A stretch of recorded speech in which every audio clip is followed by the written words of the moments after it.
علم سیکھنے اور سکھانے کی فضیلت۔ سنن ابن ماجہ میں حدیث پاک ہے، حضرت عبداللہ بن عمر رضی اللہ عنہما بیان کرتے ہیں، ایک روز رسول اللہ صلی اللہ علیہ وسلم اپنے ایک حجرے مبارک سے باہر تشریف لائے اور مسجد میں داخل ہوئے۔ وہاں آپ صلی اللہ علیہ وسلم نے صحابہ کے دو حلقے دیکھے۔ ایک حلقے کے لوگ قرآن کی تلاوت کر رہے تھے اور اللہ سے دعا مانگ رہے تھے، اور دوسرے حلقے کے لوگ تعلیم و تعلم میں مصروف تھے۔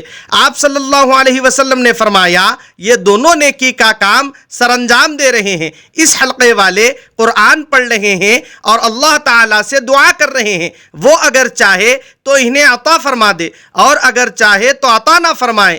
دوسرے حلقے والے لوگ تعلیم و تعلم میں مشغول ہیں اور میں معلم بنا کر ہی مبعوث کیا گیا ہوں۔ یہ فرما کر آپ صلی اللہ علیہ وسلم ان تعلیم و تعلم والے اصحاب کے ساتھ تشریف فرما ہو گئے۔